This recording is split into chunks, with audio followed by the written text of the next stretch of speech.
ಇವತ್ತೊಂದು ರೆಸಿಪಿಯನ್ನ ತೋರಿಸ್ತಾ ಇದ್ದೇನೆ. ಈ ರೆಸಿಪಿಯನ್ನ ಮಾಡ್ಕೊಂಡು ಅನ್ನದ ಜೊತೆ ಹಾಕಿ ಮೇಲ್ಗಡೆಯಿಂದ ಎಣ್ಣೆ ಹಾಕಿ ಊಟ ಮಾಡ್ತಾ ಇದ್ರೆ ಎಷ್ಟು ಅನ್ನ ಖಾಲಿ ಆಯ್ತು ಅಂತಾನೆ ಗೊತ್ತಾಗಲ್ಲ. ಅಷ್ಟು ರುಚಿಯಾಗಿರ್ತದೆ.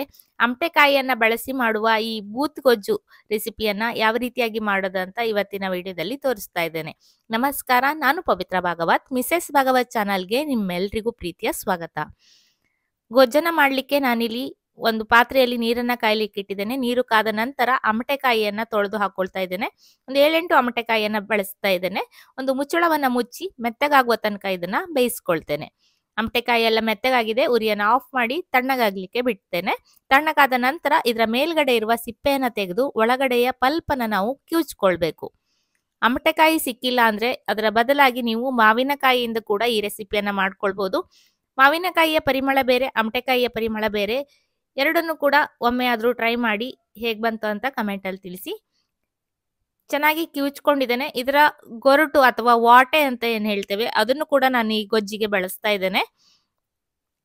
ಕಸೆ ಅಮಟೆ ಇದು, ಹಾಗಾಗಿ ಅದು ಕೂಡ ಮೆತ್ತಗಾಗಿಯೇ ಇರ್ತದೆ, ಗಟ್ಟಿ ಇರುವುದಿಲ್ಲ. ಕಚ್ಚಿ ತಿನ್ಲಿಕ್ಕೆ ಚೆನ್ನಾಗಾಗ್ತದೆ. ಉಪ್ಪು ಖಾರ ಎಲ್ಲ ಬಿದ್ದ ನಂತರ ತುಂಬಾನೇ ಚೆನ್ನಾಗಾಗ್ತದೆ ತಿನ್ಲಿಕ್ಕೆ. ಮಾಮೂಲಿ ಅಮಟೆಕಾಯಿ ಆದ್ರೆ ಸ್ವಲ್ಪ ಹುಳಿ ಇರ್ತದೆ, ಹಾಗೆ ಅದರ ವಾಟೆ ಕೂಡ ಸ್ವಲ್ಪ ಗಟ್ಟಿ ಇರ್ತದೆ, ತಿನ್ಲಿಕ್ಕೆ ಸ್ವಲ್ಪ ಕಷ್ಟ ಆಗ್ತದೆ. ಜಜ್ಜಿ ಹಾಕೊಳ್ಬೇಕು.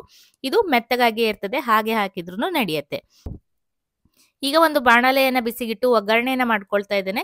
1 ಟೇಬಲ್ ಚಮಚ ಆಗುವಷ್ಟು ಎಣ್ಣೆಯನ್ನ ಹಾಕಿದ್ದೇನೆ. ಎಣ್ಣೆ ಬಿಸಿ ಆದ ನಂತರ ಸಾಸಿವೆನ ಹಾಕೊಂಡಿದ್ದೇನೆ. ನಂತರ ಸ್ವಲ್ಪ ಜೀರಿಗೆಯನ್ನ ಹಾಕೊಳ್ತಾ ಇದ್ದೇನೆ.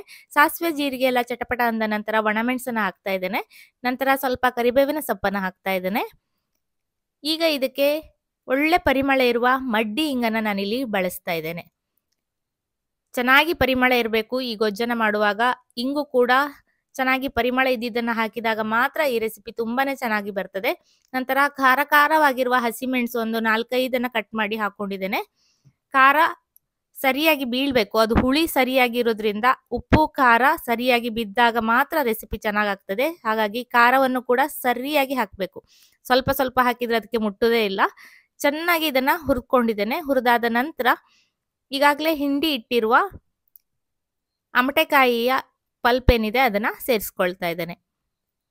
ಇದನ್ನ ನೀರಾಗಿ ಸಾರಿನ ರೀತಿಯಲ್ಲಿ ಬೇಕಾದ್ರೆ ಮಾಡ್ಕೊಳ್ಬಹುದು. ನಾನಿಲ್ಲಿ ಗೊಜ್ಜಿನ ರೀತಿಯಲ್ಲಿ ಮಾಡ್ತಾ ಇದ್ದೇನೆ. ಸ್ವಲ್ಪ ಗಟ್ಟಿಯಾಗಿ ಮಾಡ್ಕೊಳ್ಬೇಕು.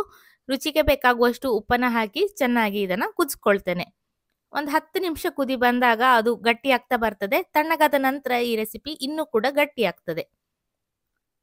ನೋಡ್ಬೋದು ಇಷ್ಟು ಗಟ್ಟಿಯಾಗಿ ಆಗಿದೆ. ಈಗ ನಿಮಗೆ ಸಾರಾದ್ರೆ ಸರಿಯಾಗಿ ನೀರನ್ನ ಹಾಕಿ ಚೆನ್ನಾಗಿ ಕುದಿಸಿದ್ರೆ ರುಚಿ ರುಚಿಯಾದ ಅಮಟೆಕಾಯಿ ಸಾರು ರೆಡಿ ಆಗ್ತದೆ.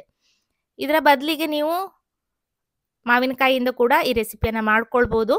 ಹಾಗೆ ಇದಕ್ಕೆ ಬೆಳ್ಳುಳ್ಳಿಯನ್ನು ಕೂಡ ಒಗ್ಗರಣೆಗೆ ಹಾಕ್ಬೋದು, ಅಥವಾ ಈರುಳ್ಳಿಯನ್ನ ಚಿಕ್ಕದಾಗಿ ಕಟ್ ಮಾಡಿ ಕೂಡ ಹಸಿಯಾಗಿ ಕೊನೆಯಲ್ಲಿ ಸೇರಿಸ್ಕೊಂಡು ಊಟವನ್ನ ಮಾಡ್ಬೋದು.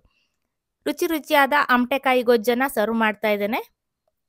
ಮೇಲ್ಗಡೆಯಿಂದ ತೆಂಗಿನ ಎಣ್ಣೆಯನ್ನ ಹಾಕೊಂಡು ಈ ರೆಸಿಪಿಯನ್ನ ಊಟ ಮಾಡ್ತಾ ಇದ್ರೆ ಆಹಾ, ತಿಂದವರಿಗೆ ಗೊತ್ತು ಎಷ್ಟು ರುಚಿಯಾಗಿರ್ತದೆ ಅಂತ. ಇವತ್ತಿನ ಈ ರೆಸಿಪಿ ನಿಮ್ಗೆಲ್ಲ ಇಷ್ಟ ಆಗಿದೆ ಅನ್ಕೊಳ್ತೇನೆ. ಇಷ್ಟ ಆದ್ರೆ ಖಂಡಿತ ಒಂದು ಲೈಕ್ ಮಾಡಿ, ಶೇರ್ ಮಾಡಿ, ಅನಿಸಿಕೆಯನ್ನ ಕಮೆಂಟ್ ಅಲ್ಲಿ ತಿಳಿಸಿ. ಹಾಗೆ ಇನ್ನೂ ಹೆಚ್ಚಿನ ರೆಸಿಪಿಗಾಗಿ ಚಾನಲ್ ಅನ್ನ ಸಬ್ಸ್ಕ್ರೈಬ್ ಮಾಡಿ. ಇನ್ನೊಂದು ರೆಸಿಪಿಯೊಂದಿಗೆ ಬರ್ತೇನೆ. ಅಲ್ಲಿವರೆಗೂ ನಮಸ್ಕಾರ.